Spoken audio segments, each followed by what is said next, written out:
Greetings and welcome back to another Perspectives, yet another one.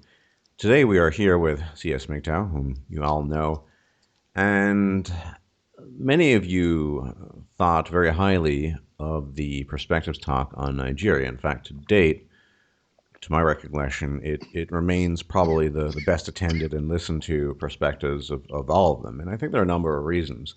One is, of course, for the compelling nature of CS himself as an interlocutor, but it's also just an interesting topic for all manner of people, people who stand outside of Nigeria, which is obviously the vast majority of us, and also people even in that context and how Nigerians themselves reacted, sometimes very negatively and sometimes positively. So we're going to be expanding a lot more on this, in a general sense, Africa, but specifically Nigeria.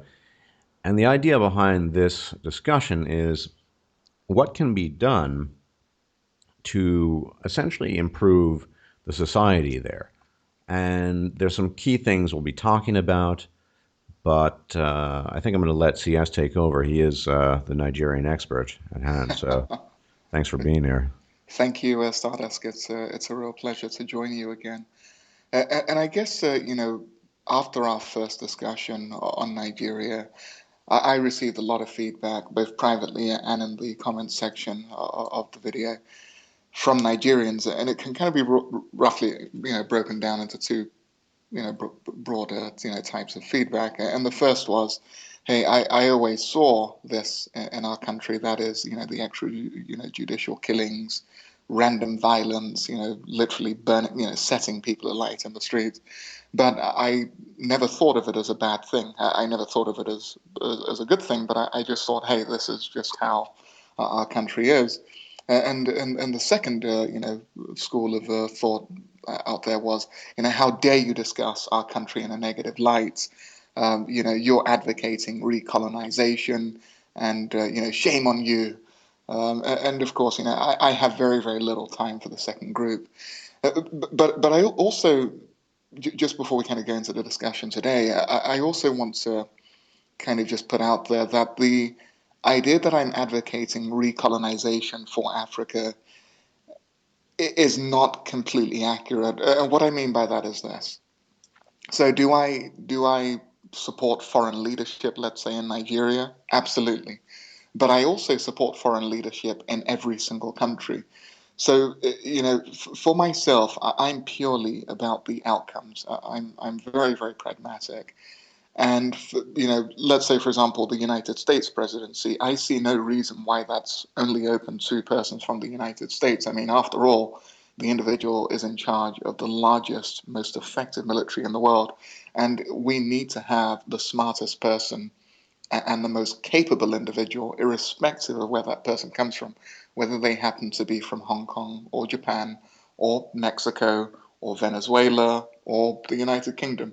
So, at least the way I see political leadership, it should be a pure meritocracy, and perhaps very indicative of the kind of mentality that tends to drive discussions about politics and who ought to lead a country.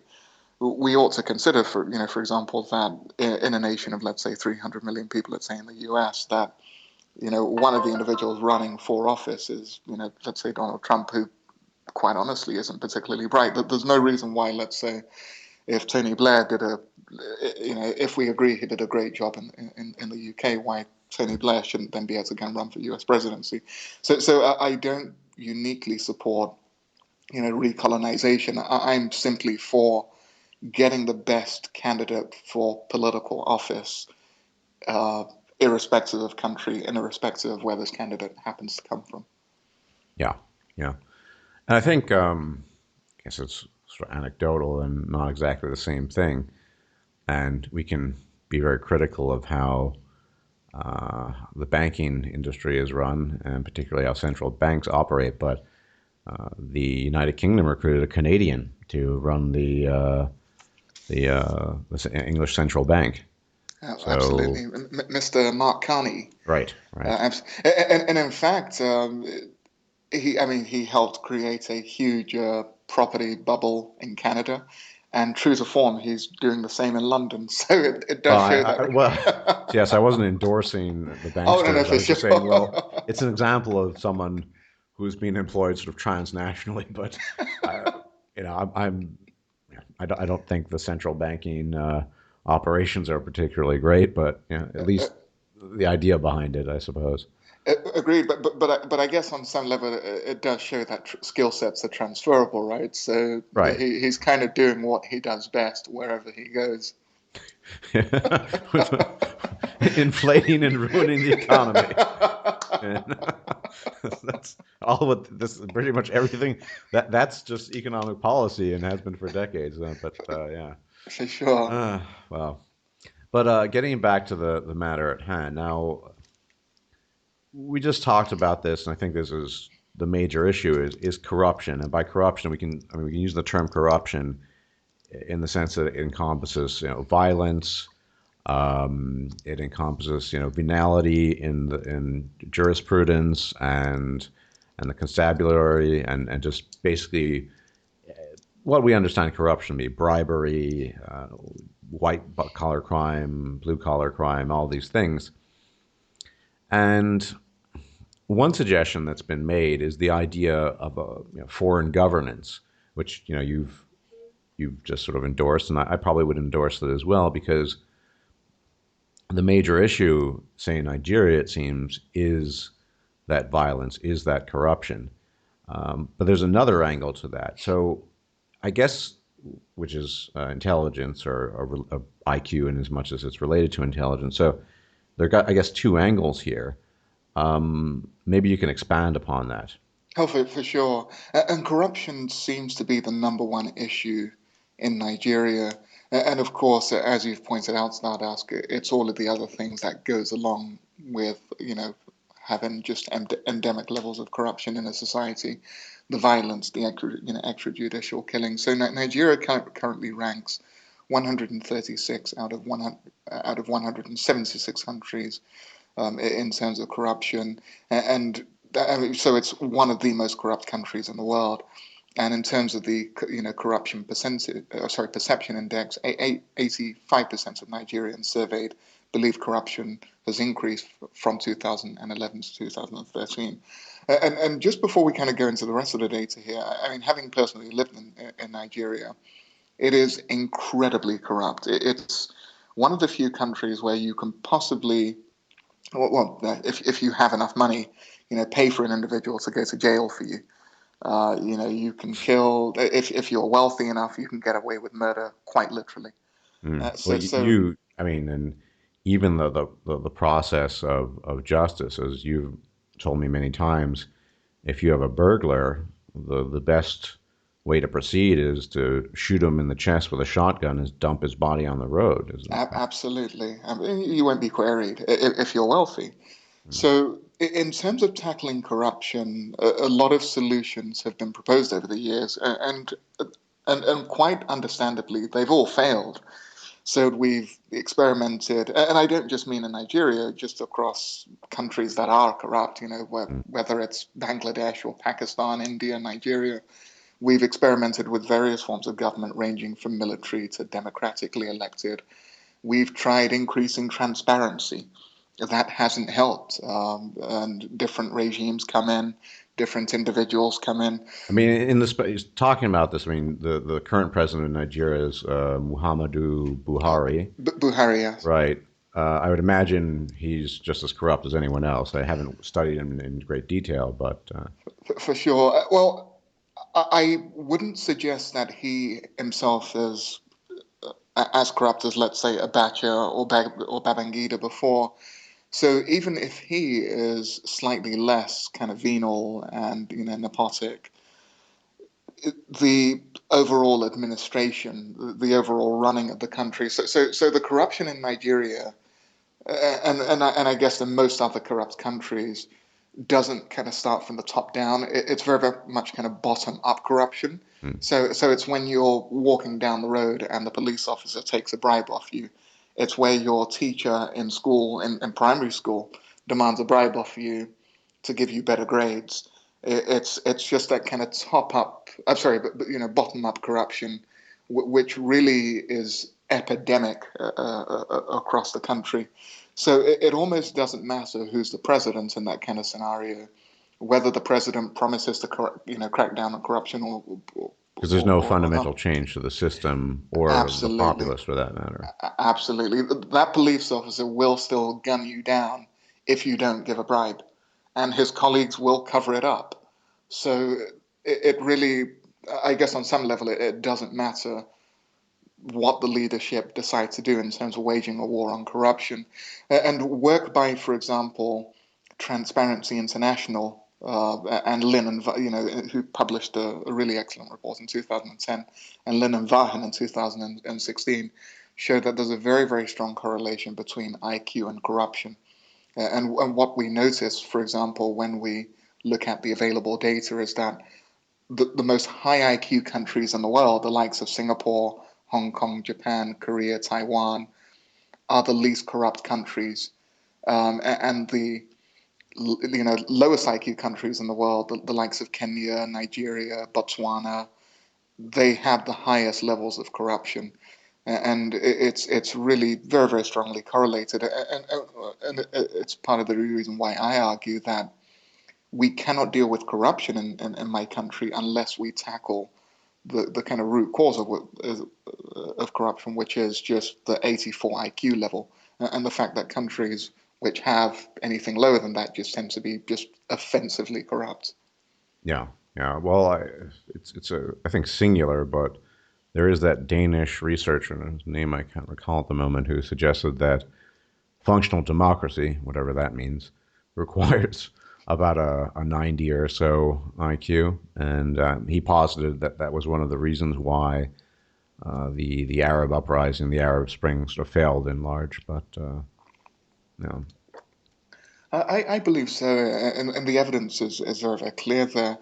So what I would certainly advocate is, at least in my country, is that whatever we do as as a society, the kind of overarching goal must be to aim for possibly a 10-point average IQ increase.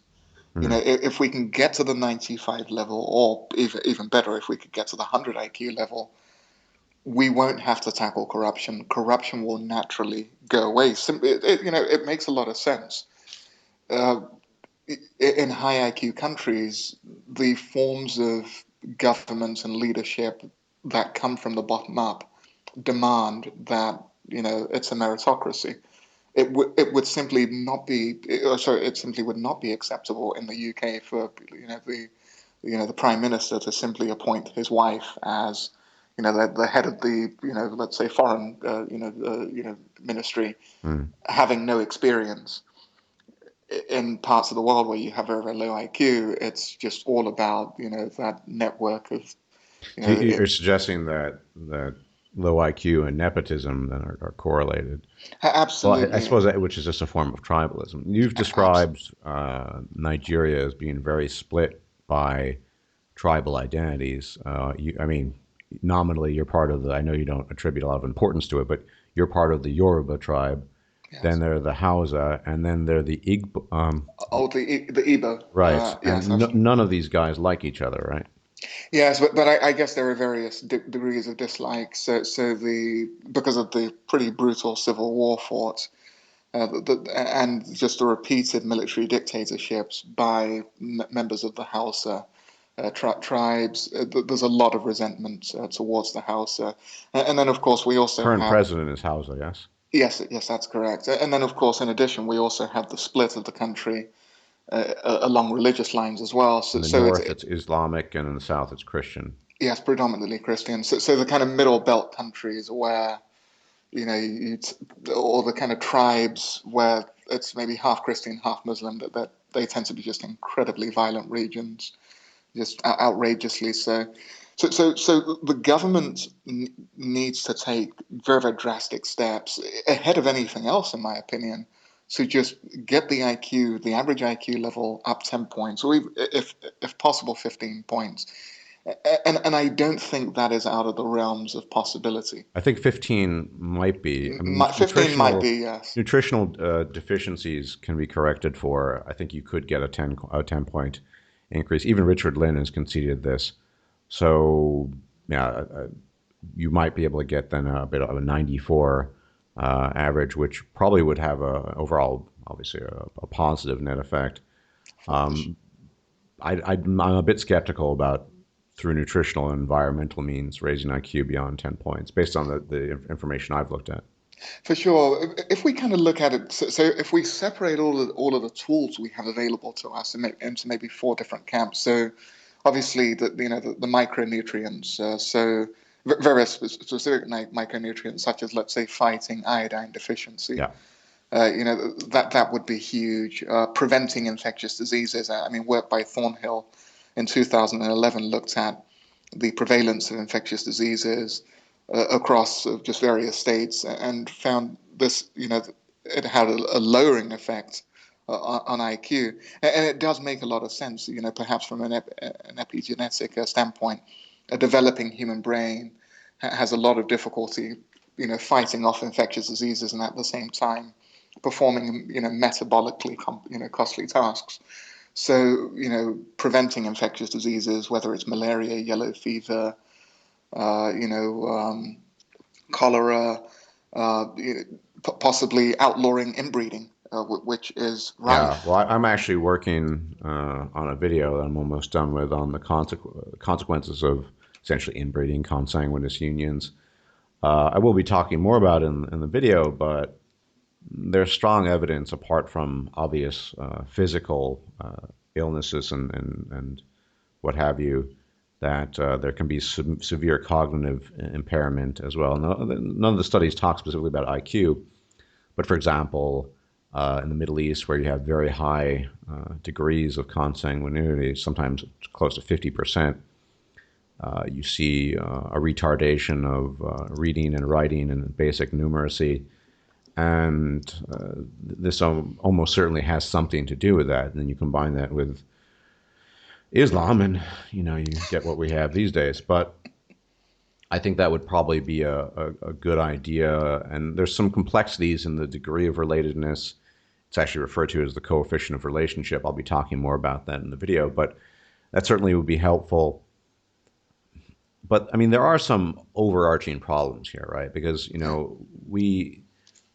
I remember growing up in the '80s, and there was the Ethiopian famine, and they were singing "Kumbaya," all the great stars at the time. We are the world, we are the children, and blah blah blah. Trying, I guess the issue. I totally agree with you that 10 points is a reasonable goal to strive for, but how would you implement, correcting these nutritional deficiencies? Because we know that it's been attempted to, donate money or donate objects or even spend money directly towards food proceeds for African countries. And yet it's the very corruption of the leadership and the locals and just the normal citizenry who don't allow these measures to be effectively implemented. So this seems a huge obstacle to me. It is, and it perhaps is an insurmountable obstacle, and which is why I would certainly say that donations and foreign aid must stop Mm. until there is foreign leadership. So it's a safe to say, in your estimation, that it's just it's a complete waste of money and resources Oh giving money yes, to Africa. I would say so. I completely agree with that. Until the most competent individual available, irrespective of passport or look or even gender. Like Mm. you know, personally, I would love to have Margaret Thatcher or if somebody of that caliber. And again, I don't agree with all of her policies, but in terms of an effective leader and just getting shit done, Yeah. somebody like Margaret Thatcher as the president of Nigeria.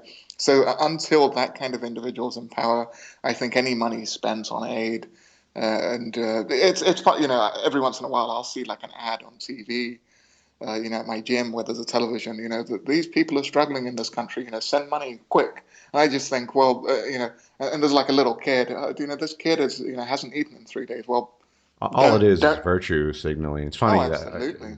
months ago I got in a conversation with one of these aid people that essentially at the end of the day they want your money. I don't even. I first asked her. I said, "Well, how much money do you want?" She said, "Well, I can show you this." I said, "No, how much do you want?" She said, "Well, it'll be about 300 euros a year." Um, and I tried to explain to her as not being an expert, but someone somewhat familiar with the history of foreign aid in Africa and all these other places, as well as the consequences of unrestricted immigration. This is what happens, and she just didn't understand.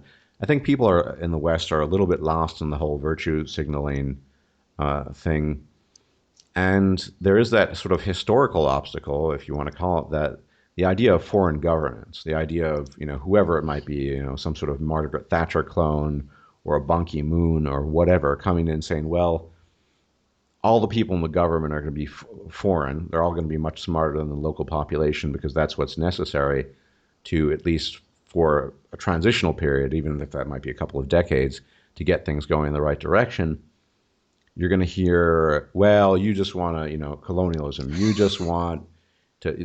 want to revisit the horrors that were created by, the brutal Europeans, etc.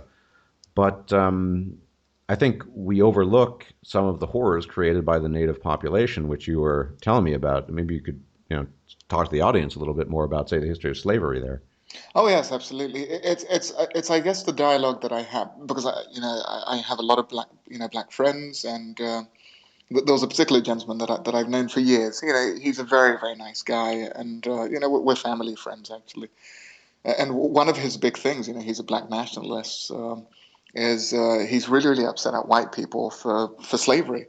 And when I pointed out to him that, I mean, you kind of realize, dude, that we were enslaving each other well before, these guys came to our continent.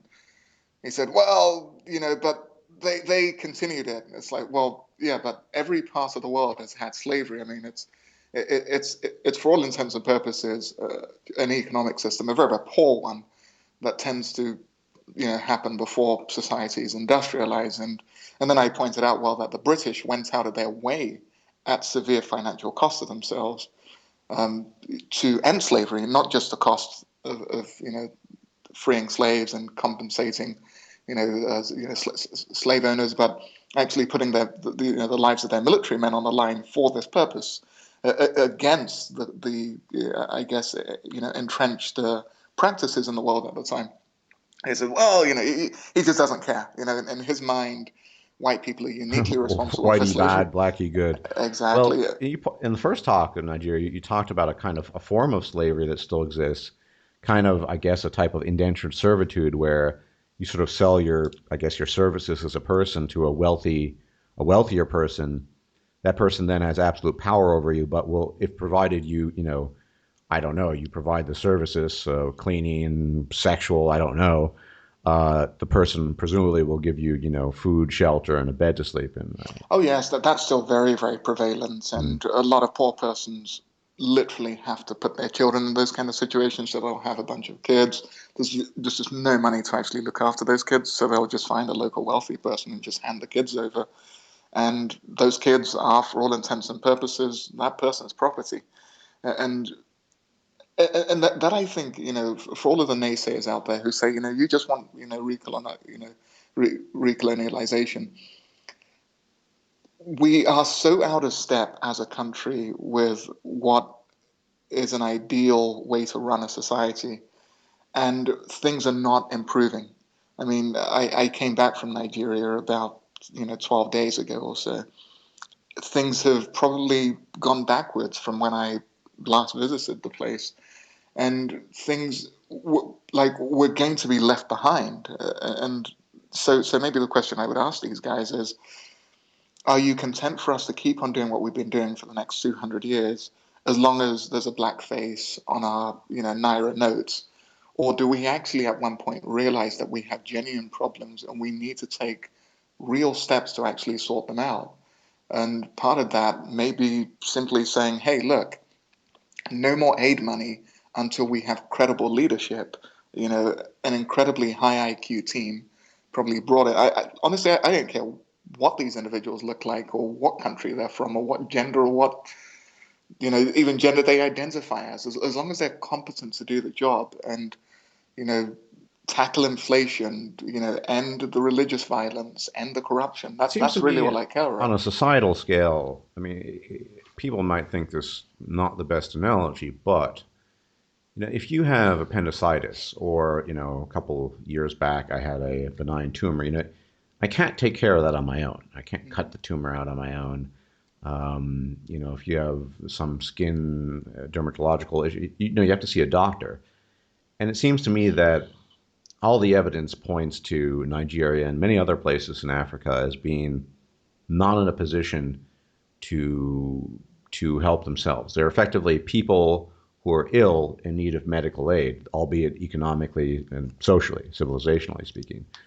And if you're ill and you're not a doctor, you just go see a doctor. You don't pretend to yourself that, well, I'm gonna, get I'm gonna get the kitchen knife and cut my tumor out myself. Nobody does, but this seems to be effectively, and it's a bit of a metaphor, what they're doing, rather than acknowledging that there's a medical problem that needs to be attended to, and the only people qualified enough are probably going to be outsiders, not people native to the population.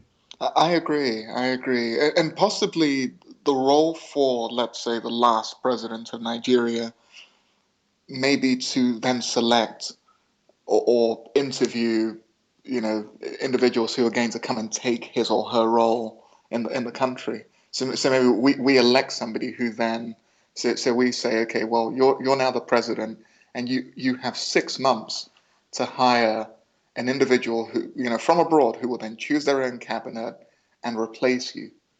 Hmm. I think, and of course, part of this would be the rigorous enforcement of law. I mean, the kind of Absolutely, absolutely. banality just wouldn't be tolerated, I would imagine. You might, I mean, I suppose the people who are subject to corruption would at the very least have to be imprisoned or prevented from joining the constabulary. I mean, the police, from my understanding, what you told me and some of the readings I've done, the police in Nigeria, they're not, they don't even resemble police. They're just a bunch of thugs, basically. Yes, they're thugs with assault rifles. So basically, imagine a guy with a very, very low IQ pointing an AK-47 at you, The and then badge. demand, yeah, absolutely, with a badge, and knowing that this man can kill you and face zero repercussions. He can shoot you dead on the spot, and his friends will cover it up. In fact, that doesn't need to be a cover up. He'll just say you're a thief, and that will there and then, His declaration is yeah, sufficient. You're a thief. absolutely, I'm going to kill you. absolutely.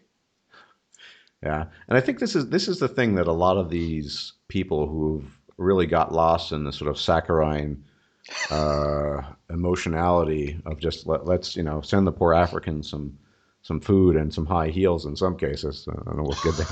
There's an anecdotal funny story about a bunch of women, Western women, who donated a box full of high quality high heels to some village, and the locals didn't even use it.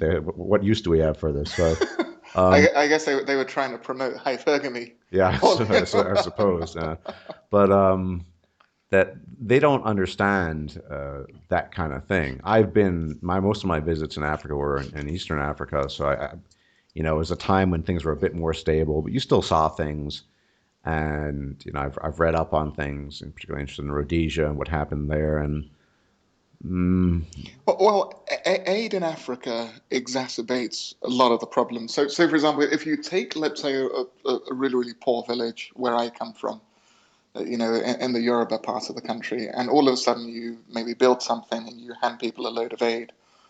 What tends to happen is that people just have more kids, and it's kind of a paradox, Africa right? is overpopulated. Oh yeah, But as I absolutely. pointed out in the talk with Pale Hominid, I mean, part of this is just a function of human nature in concert with civilization. If you have a difficult, rough, dangerous environment, all people, no matter what their race or racial profile might be, will produce more children because there's going to be more infant mortality. There's no Apart, welfare there's no states. welfare state. They need to potentially rely on these children to help provide an income for the family in middle Absolutely. age, and certainly then as you get advanced in age. So these just things just kind of happen, and yeah, it's just feeding a never-ending chain. And I think it's probably likely that correlated with the relatively low IQ there is a lack of impulse control. So you're not going to get, Absolutely. people aren't going to say, well, maybe I shouldn't fuck now and reproduce. That's not how they think. So And also, like, the kind of main job, let's just take West Africa, of which Nigeria is a part of, is subsistence farming. Yeah. So having children, having lots of children, makes a lot of sense as a subsistence farmer because it's extra hands around the farm. Because that's your family's only source of income and livelihood. And having three or four kids, whether they be boys or girls, it's extra backs to carry things, extra cutlasses. So it makes so much sense, which is why, again, when, for example, we're trying to tackle the problems of Africa, part of the challenge we must take on is getting people away from subsistence farming. If an individual's, let's say, a doctor or an accountant, having extra children is not necessarily an advantage. In fact, it's a huge disadvantage because then you take time off work. It's, you have the opportunity cost.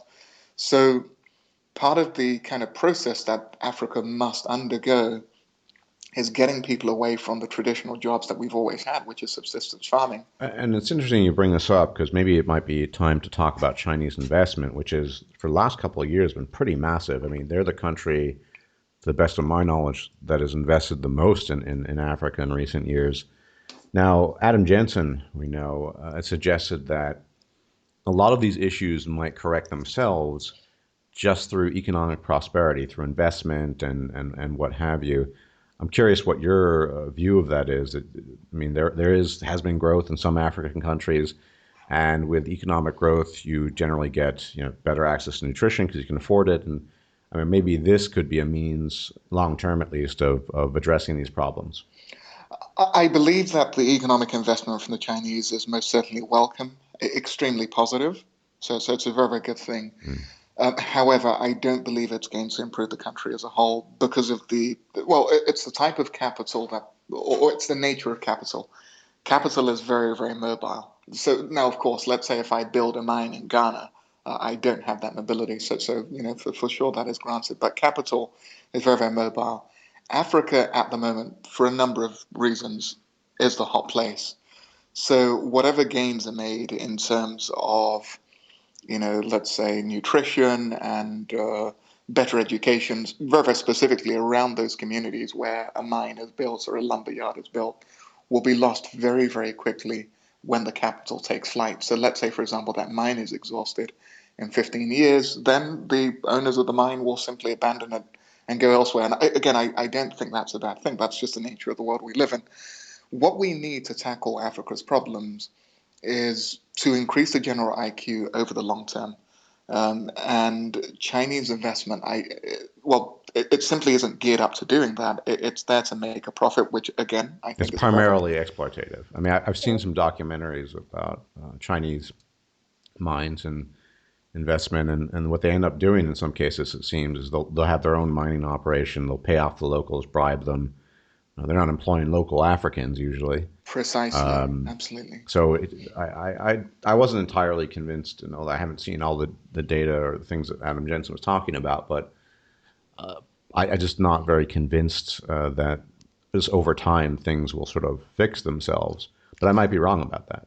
Well, also, having a mine, let's say in the Yoruba land, or let's say Ikiti, or somewhere where I come from, that doesn't do a lot to persuade a guy in a village, 30 miles up the road that he shouldn't have 10 kids to support him on the farm. Like, so there are just other issues which I don't believe foreign investment will solve. And again, it's part of the reason that I'm really, really against foreign aid because it just exacerbates a lot of the problems. And in fact, even if you do, let's say Chinese investment, so maybe you have Nigerian day laborers working on a mine somewhere, well, these guys are going to just have more kids as a result of that extra income coming through. So again, things like, for example, improvements, specific, micronutrients, outlawing inbreeding, and also something that we haven't discussed is, genetic engineering. Mm. So the Chinese are thankfully, just already doing this, quite simply because they don't have to be as pragmatic. So the Chinese premier doesn't stand for election every couple of years, so he can just do whatever the hell he thinks is, Well, and the Chinese, they just care about gaining results. In fact, there's, absolutely. I'm very much for genetic engineering, and I'll be talking a lot more about that in the future, hopefully, in greater detail. But my suspicion is, despite people's inhibitions about it and their misplaced thoughts, when the Chinese start getting that off the ground and they may actually make progress, uh, the West is going to have to somehow compete. Absolutely. And because Absolutely. look, depending on where you look, China average about 105 IQ. Think about the massive population. Even if through genetic engineering they're able to create, a 5 point higher average, that's pretty significant. And they're, I mean, this is science fiction at this point in time, but somehow able to spread that throughout the population, or at least in some decent number, and they have a huge population. That probably is going to end up in greater economic productivity, and just they're going to outperform other people. Oh, most certainly, most certainly, and it's the difference also between, let's say, for example, also in their military, it's the difference between having a 90 IQ platoon, with the same weaponry versus a 105 IQ platoon. It's just that resourcefulness, the ability to see problems and get them solved, based on that higher IQ. And, what they're doing over there is excellent. The embryo selection for cognitive enhancements, essentially selective breeding of intelligent children. That kind of program, if we can transplant it, for want of a better word, to Nigeria, would be fantastic. Yeah, but Particularly if we, this, yeah, strikes me as very unlikely that oh, yes, for that kind sure. of thing would, if it's going to happen in a place like China, the West might want to compete, so they'll start doing it themselves once they get past their moral gagging and what have you. But maybe shorter term, figuring out how to correct for this nutritional deficiency and implementing, well, foreign powers or foreign leadership to steer things in the right direction Uh, is probably the better plan of attack at the moment. for sure, and it does also seem that, for example, I mean, just in terms of the Chinese, implementing this technology, and perhaps Europe, not, or even the Western world not, the Chinese don't have a religion, or at least the Chinese rulers don't have a religion to fight against. At least in Europe, there's this idea. A lot of people are all still self, identify as Christians, and this idea that life is somehow this incredible, wondrous gift from God that man must not interfere with. Thankfully, they don't have to fight against that kind of Well, just that's what out. happens when you get a society that sort of purges itself of superstition for the most part, very pragmatic. And, I think I'll be talking more about this in the future. I think, without going too much on a tangent, what you're going to see with regards to, and I talked about this in the talk that was lost, in genetic engineering, is people's focus in the West is going to be on things like multiple sclerosis and like myostatin, the protein that inhibits or can, in its absence, promote excessive muscle growth.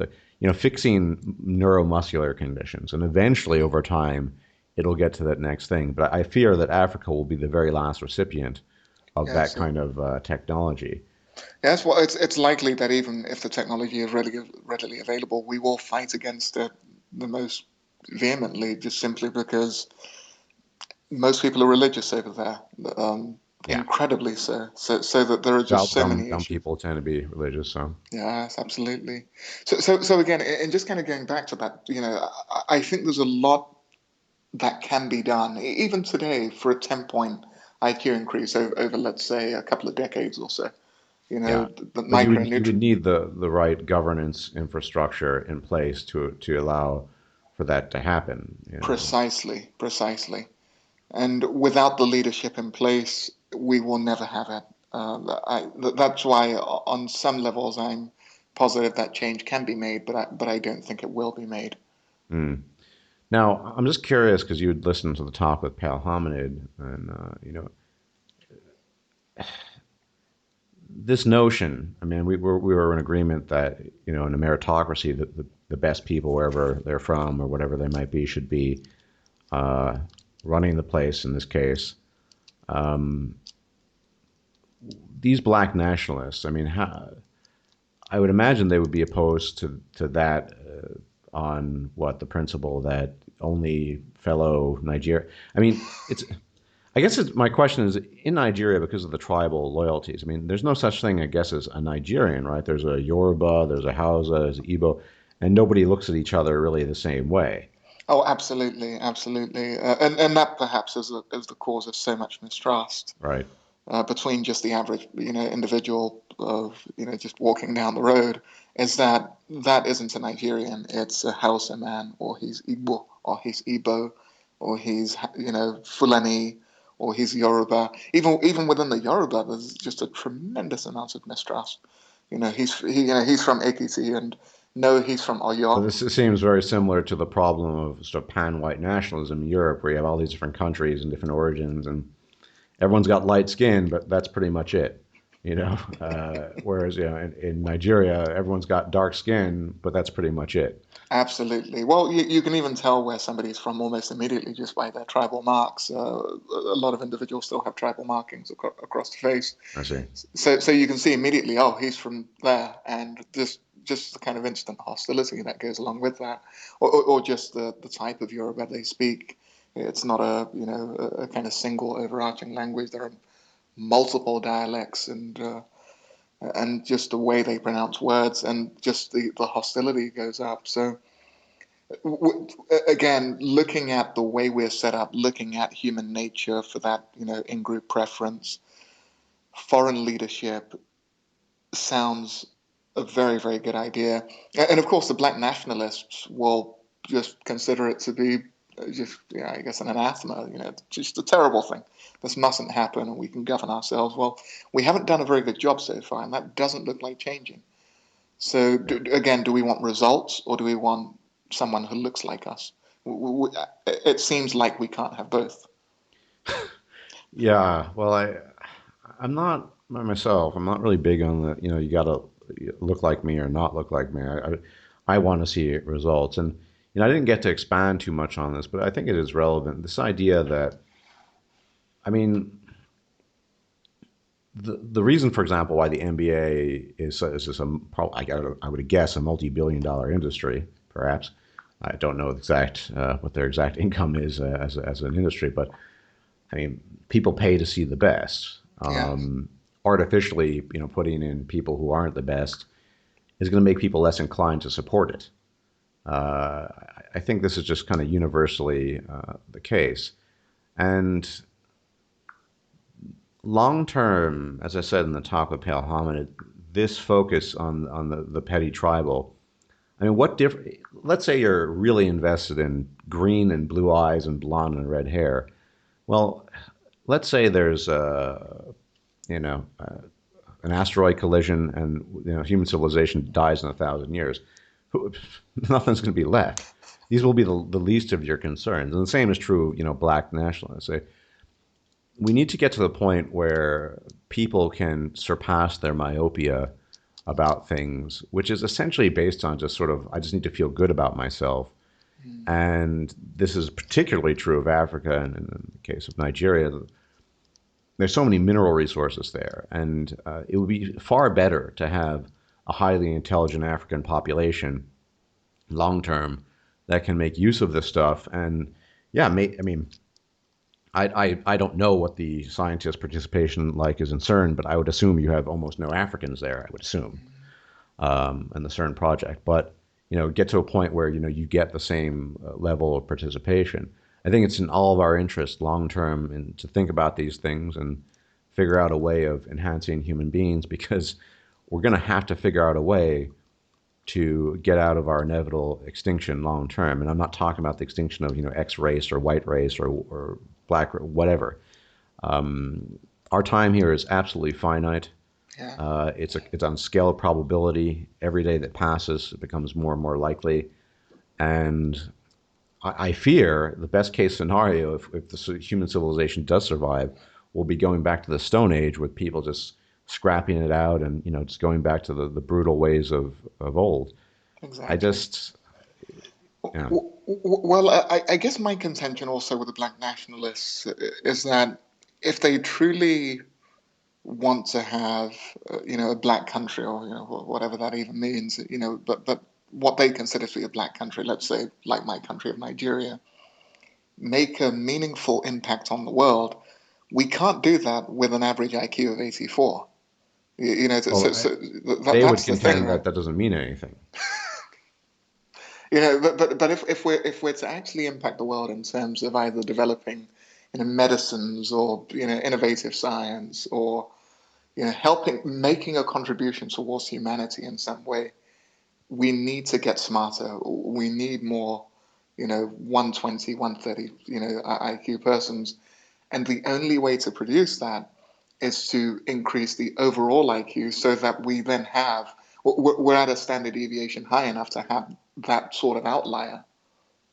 Yeah. Well, with that IQ, you'd have very, very few who could, approach that. And the kind of IQ that would be correlated with really high end science like nuclear physics and industrial chemistry. I mean, that you're not going to get many people if that's the average. Exactly. So if we have an 84 average, maybe an outlier is, let's say, 100, that's just as intelligent as maybe the average person in, In let's say, Germany. in Germany. It's simply not good enough, Yeah. and it can easily be resolved. So we've got to get it to a level where maybe 100 is the average. Then our outliers can actually make a contribution. So if we ever are to actually have a meaningful impact on the developments of our species as a whole, we must increase IQ of Nigeria and just the rest of Africa. Yeah, and I've thought a long time about what led to these disparities, and it's complicated, and unfortunately, there's not a lot of official science on it. A lot of speculation. It's not exactly a politically correct topic, but my suspicion is that in sub-Saharan Africa, the selection pressures remained pretty much similar to the ones that our ancestors were born into before Yeah. we left Africa. And other genetic populations faced new challenges in different environments, which over time automatically would lead to developmental differences. There was some, you keep on forgetting his name. I think his name was Bruce Lynn. Don't quote me on it. In any event, he's a University of Chicago geneticist, naturalized Chinese American, who he discovered something related possibly to intelligence and brain development that present in Asians and Europeans, but possibly not in sub-Saharan Africans, and it caused an outrage, and the research was shut down. I don't know really what became of it. He said something to the effect of it's just some things are just better not knowing, but you're better off not knowing. But I think how things got there probably is related to very different selection pressures because let's face it, the ancestral homeland is not, I mean, sub-Saharan, it's a relatively similar climate across the board. I can't imagine that there would be that much challenge, apart from things like genetic drift, natural, to select for certain qualities and traits. But For sure. Well, when we kind of look at it also, I mean, the farming is very, very easy over there. It's incredibly fertile. So, let's say somewhere like Nigeria, you can just practically throw corn on the ground, and it'll grow. Also, you have incredibly easy access to game. So, hunting's relatively easy. So I think on some level, well, not even just a very, very large level, people are as intelligent as they have to be. If, for example, you live in a part of the world, or you evolved in a part of the world after a while, where finding food was very, very difficult, you had to, and get through the very harsh winter months, for example. absolutely, you like the individuals who survived had, were just by necessity resilience, but also just ingenious. You had to develop ways to heat your home, how to extract various oils and chemicals from the natural environment Hmm. to put it to good use. And so intelligence, of course, is also to some degree a function of the kind of challenges you have environmentally. Yeah, And that's possibly what we haven't faced in Africa, in that we've always had a very an just abundance. absolutely a very, very accommodating natural environment. So as a subsistence farmer, you were completely fine. If you had a small patch of land, you were completely fine, and that doesn't cause for selecting, you know, just very high Q individuals. No, no, and I think the fundamental problem is that this is still very much taboo to talk about these things. To my knowledge, in formal academia, population differences are still sort of regarded as very superficial, like, oh, it's just melanin. Well, that is an important thing. And, I both know how much I despise the heat, but it's, that doesn't tell you very much. And the fact of the matter, it was interesting. I was doing some research on Hungarian genetics the other day, and I just came across apparently this physical anthropologist who he was working on, this, at the time, the skeletal structural differences between so-called Europeids and Mongolids, Asians, and what level, degree of contribution there was there. So there, we even skeletally, you can actually tell the different. There are differences that are pretty obvious. I mean, myself not being particularly sensitive about this, I don't see what the issue is in pointing out, yeah, different, right? And from that can be derived perhaps other differences. But before we get to, trying to level out or improve the IQ, we need to acknowledge that there are differences. You can't talk about a problem if there is allegedly no problem. Exactly. If any individual wanting to research this area is immediately labeled a racist if their research reveals uncomfortable truths, then we're simply not going to make any progress. And of course, on some level, it's uncomfortable to say, look, the country that I come from, we have just a very poor average IQ. But I also know that we're never going to get past our challenges as a country unless we acknowledge that and we say, okay, well, what actually can be done? Well, okay, if we increase, let's say, nutrition, then the individuals at, let's say, the lowest parts of the socioeconomic ladder benefit the most because they're often the most malnourished. So then very, very quickly we get smarter people at that level, which is great for them and great for our country as well. So I agree with you, and just the inability of the scientific community to tackle this subject, I think, is going to lead to very, very negative outcomes. I mean, it already has, but just, so we're just going to be further and further left behind by science and innovation simply because we'll never ever tackle just the elephant on the living room table, just the mean average IQ, which is 84. Yeah, yeah, and this is why I stress the importance of getting past political correctness. I don't even think these are uncomfortable truths as some people frame it. I mean, at the end of the day, you meet any given individual, that person's going to be different and will be better at X, and you might be better at Y. Why is it so surprising that that might apply to populations? And so what? I mean, you just accept it for what it is, and you try to work within your limitations and acknowledge those limitations at the same time. But this seems, yeah. But my fear is that basically the next couple of decades will just be more, giving foreign aid to Africa and just letting the same endemic corruption reign there. Oh, I agree. I don't believe for a second that things are going to change, even though they would be very, very easy to change. Again, just through some of the things we've discussed here. But the idea that these individuals are going to just be rational and say, look, that there are differences, and we're not suggesting that differences for, on any level lead to, disenfranchising, various groups or saying, hey, you're not allowed to, get an education because you have a 60 IQ. Absolutely not. It's about saying, okay, well, to improve the lives of these individuals, they need to be smarter. How do we make them But it is smarter? questionable what a person with 60 IQ could do with an education. I suspect not Yeah, yeah, much. for sure, for sure. Well, I guess one of the things with an education is that it's the kind of possibly the least effective thing to making a population smarter, as it were, because by the time that the person's already come out of their childhood, so any communicable diseases would have affected them by that point. They're Yeah. possibly already severely malnourished. So, and actually, a lot of the aid has focused on getting laptops in schools and getting teachers to rural locations. Well, that does almost nothing.